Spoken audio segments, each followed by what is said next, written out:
నమస్తే అండి. మొన్న ఒక క్రిస్టియన్ మతస్థుడు, భక్తుడు, మాజీ ముఖ్యమంత్రి అయిన జగన్మోహన్ రెడ్డి గారు మన సింహాచలం దేవస్థానం గోడ కూలి ఆ ప్రమాదంలో చనిపోయిన భక్తుల్ని పరామర్శించడానికి వచ్చారు. ఆ సందర్భంగా ఆయన మీడియాతో మాట్లాడింది నేను చెప్పడం కంటే మీరు వింటే బాగుంటుందని ఆ వీడియో కూడా జత చేస్తున్నాను. ఆయన చెప్పింది ఏంటంటే, ఇటువంటి ఏమైనా జరిగితే, ప్రమాదాలు జరిగితే మనం ఏం చేయగలమని ప్రభుత్వంలో ఉన్న వాళ్ళు ఆలోచించుకోవాలి. నేను గతంలో గ్యాస్ అదే ఏమంటారు మన ఎల్జీ పాలిమర్స్ తాలూకా గ్యాస్ దీంట్లోని యాక్సిడెంట్లో చనిపోయిన వాళ్ళకి ₹1,00,00,000 ఇచ్చాను అన్నారు. అసలు ఫస్ట్ ఆఫ్ ఆల్ ఎల్జీ పాలిమర్స్లో జరిగిన యాక్సిడెంట్కి ప్రభుత్వానికి సంబంధం లేదు. ముందు ఆ కంపెనీ నుంచి ఇప్పించాలి, కంపెనీ నుంచే ఇప్పించి ఉంటారు తర్వాత, అది అనుకుంటున్నాను నేను. అర్జెంటుగా హుటాహుటిన పరిగెట్టుకుని వచ్చి ఇచ్చేశారు. ఆ తర్వాత 2 రోజుల తర్వాత పక్కనే ఇంకొక పరిశ్రమలో ప్రమాదంలో ఇంకో వ్యక్తి చనిపోతే ఆయనకి 2 లక్షలు కూడా ఇవ్వలేరు. అలాగే ఈ సందర్భంగా ప్రజలకు తెలియజేద్దాం అనుకున్నాను. ఎందుకంటే ఆయన మృతులకు చెప్తూ ఇప్పుడు 25 లక్షలు ఇచ్చారు, నేను వస్తున్నానని భయంతో ఇచ్చారు, కాబట్టి నేను మళ్ళీ వస్తే ఆ మిగతా అమౌంట్ ఎంత ఇవ్వలేదో అంత అమౌంట్ నేను వస్తే తప్పనిసరిగా ఆ బాధితులందరికీ మిగతా డబ్బు ఇచ్చేస్తాం. ఒకవేళ 25 లక్షలు ఇచ్చేటట్టయితే నేను వచ్చి 75 లక్షలు ఇస్తానని చెప్పడం జరిగింది. ఇప్పుడు జగన్మోహన్ రెడ్డి గారు 2019 నుంచి 24 వరకు ఆయన ఉన్నప్పుడు ఎంతమంది చనిపోయారు, ఈయన ఎంత ఇచ్చాడు అనేది ఒకసారి వివరాలు చూద్దాం. ఎందుకంటే ఈయన శవాలను అడ్డు పెట్టుకొని శవరాజకీయాలు చేసే వ్యక్తి కదా, కొద్దిగా తెలియాలి కదా. 2019లో టోటల్గా ఆయన కమిట్ అయింది 45 నుంచి 65 కోట్లు కొన్ని ఏరియాల్లో. అంటే మొత్తం మీద 45 కోట్లు తీసుకుందాం, కానీ ఇచ్చింది 0. 2019లో జరిగిన యాక్సిడెంట్స్, 2019లో జరిగిందేంటి, అక్కడ ఇండస్ట్రియల్ యాక్సిడెంట్స్, మైనర్ యాక్సిడెంట్స్, అలాగే మునిగిపోయి చనిపోయిన వాళ్ళు, తగలబడిపోవడం వల్ల చనిపోయిన వాళ్ళు, వీళ్ళందరూ కలిసి మొత్తంగా ఒక 150 చావులు ఉన్నాయి. దానికి సంబంధించి ఆయన ఇవ్వాల్సి వస్తే 150 కోట్లు ఇవ్వాలి, కానీ ఆయన ఇచ్చింది 0. అనౌన్స్ చేసింది మాత్రం 2 లక్షలు, అది కూడా ఇవ్వాల.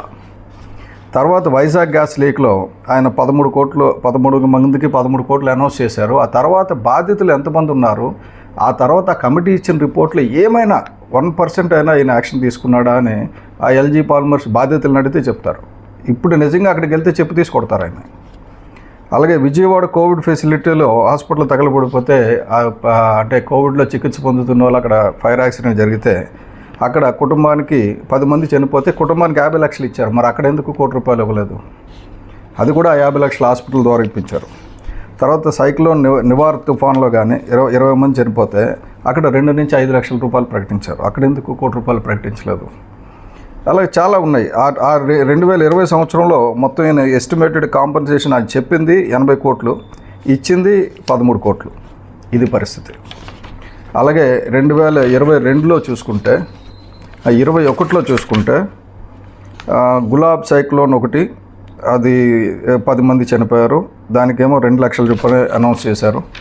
అలాగే చాలా ఇన్సిడెంట్స్, మిగతా రకరకాల ఇన్సిడెంట్స్లో రాష్ట్రం అంతా కలిపితే ఒక 150 మంది చనిపోయారు, దానికి 2 లక్షల రూపాయలు చెప్పిన అనౌన్స్ చేశారు.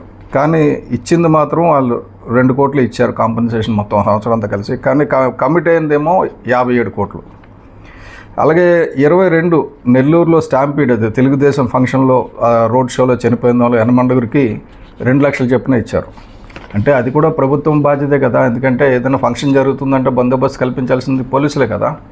ఆ వ్యవస్థ లోపం వల్ల జరిగింది కదా, మరి వాళ్ళందరికీ కూడా ₹1,00,00,000 చెప్పిన ఇస్తారా? అలాగే అప్పుడు ఆయన కన్ఫర్మ్ చేసిన కాంపన్సేషన్ ఏమో, ఇచ్చిన కాంపన్సేషన్ ఏమో 16 లక్షలు, ఒప్పుకున్న కాంపన్సేషన్ 2022కి 55 కోట్లు. అలాగే మిగతా ఇన్సిడెంట్స్ 2023లో జరిగిన ఇన్సిడెంట్స్కి ఆయన ఇచ్చింది 0, ఒకరికి ₹1 ఇవ్వాల, కానీ చెప్పింది 55 కోట్లు. అంటే జగన్మోహన్ రెడ్డి చెప్పిన దానికి చేసిన దానికి మాట తప్పుడు మడం తిప్పుడు అంటారు కదా. అలాగే 2024 ఏప్రిల్ వరకు జరిగిన ఇన్సిడెంట్స్ చూస్తే టోటల్గా 100 మంది చనిపోయారు. అందులో ఈయన 2 లక్షలు చొప్పున ఇస్తానన్నా కూడా ఎంతో కొంత ఇవ్వాలి, ₹1 కూడా ఇవ్వలేదు. కాబట్టి ఆ సంవత్సరం కంప్లీట్ అయ్యేసరికి ఇచ్చిన కాంపెన్సేషన్ 0, ఇస్తానన్న కాంపెన్సేషన్ 29 కోట్లు. ఇది జరిగిన చరిత్ర. ఇది ఒక పక్కన పెట్టేద్దాం. దీనికంటే ఇంపార్టెంట్ ఏమంటే మనం చూడాల్సింది, మొన్న సింహాచలంలో ఇది కడితే గోడ దీనిలాగా అది ఫ్లెక్సీలాగా ఊగిపోయింది కాబట్టి అందరూ చెప్తున్నారు అని చెప్పారు కదా ఆయన. కాబట్టి ఆ ఫ్లెక్సీలాగా ఊగిపోయిన గోడ కట్టడానికి ఆర్డర్ ఎవరు ఇచ్చారండి? ఎప్పుడు ఇచ్చారండి? ఈయన ఆర్డర్ ఇచ్చిందేమో అంటే పాస్ చేసిందేమో 22 మే 2023, ఆర్డర్ ఇచ్చిందేమో 17/8/2023. అంటే రోజక్క గారు టూరిజం శాఖ మంత్రిగా ఉండగా, జగన్ మామయ్య గారు ముఖ్యమంత్రిగా ఉండగా ఇచ్చింది. సంవత్సరం లోపల కంప్లీట్ చేయాలని. ఈ ఆర్డర్ ఇచ్చిన తర్వాత 9 నెలలు వాళ్ళ అధికారంలో ఉన్నారు, కంప్లీట్ చేయాల.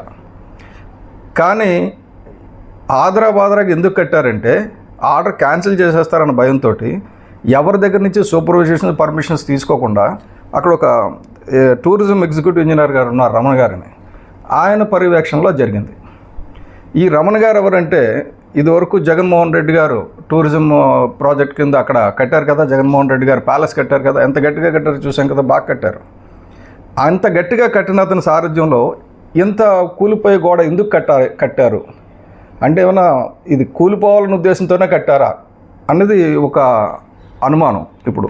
ఎందుకంటే ఇది దీపం పథకం కింద కేంద్ర ప్రభుత్వం తీర్థయాత్ర స్థలాలను పునరుద్ధరించడానికి, అలాగే చారిత్రాత్మక ఆధ్యాత్మిక వారసత్వ సంపదని భావితరాలకు అందించడానికి, దాన్ని పదిలపరచడానికి అయ్యే ఖర్చుని కేంద్రం భరిస్తుంది. ఆ కేంద్రం 54 కోట్లు సింహాచలంకి అది దీపం అది ఏమంటారు ప్రసాదం పథకం కింద ఇస్తే, దాంట్లో ఆర్డరు ఈయన ఇచ్చారు. ఎవరో ఆయన కంపెనీ పేరు కూడా Anantha Rao and company, K Anantha Rao and కంపెనీకి వైసీపీ ప్రభుత్వం ఇచ్చింది. అందులో భాగం ఇది. అంటే వాళ్ళు కట్టినవి వైసీపీ జగన్మోహన్ రెడ్డి గారు ఉండడానికి నివాసం గురించి కట్టిన ఋషికొండలో ప్యాలెస్ ఏమో గట్టిగా కట్టాడు. ఇక్కడ ఆదరాబాదరాగా ఏ సూపర్విజన్ లేకుండా కట్టిందేమో కూలిపోయేటట్టు కట్టారు. అది కూడా దగ్గరలో ఉంది, పెద్ద భక్తులు ఇక్కడికి వస్తారు జనసందోహం తెలిసిన తర్వాత ఏమో ఇది జగన్మోహన్ రెడ్డి గారే రాకపోతే వాళ్ళ తాలూకాలో కావాలని చేయించిన కుట్రాన్ని ఎందుకు అనుకోకూడదు మనం ఆ దిశగా? ఎందుకంటే 3 రోజులు అయ్యింది, రిపోర్ట్ వచ్చింది. రిపోర్ట్లో ఎవరు తప్పులు చేశారో ఎగ్జిక్యూటివ్ ఇంజనీర్ రమణ గారిని కానీ, అలాగే ఎగ్జిక్యూటివ్ ఆఫీసర్ సుబ్బారావు గారిని కానీ, రాకపోతే వీళ్ళ అందరికీ ఆ టూరిజం కాంట్రాక్టర్ అనంతరావు కానీ, రాకపోతే ఆ సబ్ కాంట్రాక్టర్ లక్ష్మణరావు కానీ, వీళ్ళందరికీ శిక్షలు పడతాయి. కానీ ఇప్పుడు ఆలోచించాల్సింది ఏంటంటే మనం ప్రభుత్వం కూడా ఇటువంటిది అంటే మన హిందువుల తీర్థయాత్ర ప్రాంతాల్లో ఏమైనా అలజడి సృష్టించడానికని ఏమైనా అన్ని మతస్థులు ఏమైనా ప్లాన్ చేసి ఉంటారా అన్నది కూడా ఆలోచించాలి. అది తెలిసి చేశారా జగన్మోహన్ రెడ్డి గారు, తెలియక చేశారా? ఎందుకంటే ఇది జగన్మోహన్ రెడ్డి గారి హయాంలో ఇచ్చిన కాంట్రాక్టు, రోజా హయాంలో ఇచ్చిన కాంట్రాక్ట్. సంవత్సరం లోపల కంప్లీట్ చేయాలని ఇచ్చిన 54 కోట్ల కాంట్రాక్ట్లో భాగం ఈ గోడ. ఇది ఎవరు కట్టారు అంటే ఎవరు సూపర్విజన్ లేదు, ఓన్లీ రమణ గారి సూపర్విజన్. కాబట్టి ఈ చిదంబరం రహస్యం ఏంటిదో జగన్మోహన్ రెడ్డి గారు ఇంకో ప్రెస్ మీట్ పెట్టి చెప్పాలి. ఎందుకంటే ప్రెస్ మీట్లు పెట్టడం మీకు అలవాటు కదా, ఇప్పుడు ఈ మధ్యన వస్తున్నారు కదా, కొద్దిగా ప్రెస్ మీట్ పెట్టి చెప్పండి. ఇది నా టైంలో ఇచ్చిన కాంట్రాక్టు, నా రోజమ్మ ఉండగా ఇచ్చిన కాంట్రాక్టు, మా కాంట్రాక్టర్ చేసిన తప్పిదం, దీన్ని వీళ్ళు సూపర్వైజ్ చేయలేదు. సూపర్వైజ్ చేయనందుకు మాత్రం డెఫినెట్గా ఇప్పుడు ప్రభుత్వాన్ని కానీ ఇప్పుడు అధికారులను కానీ నిందించాల్సిందే, దానికి అనుమానం లేదు.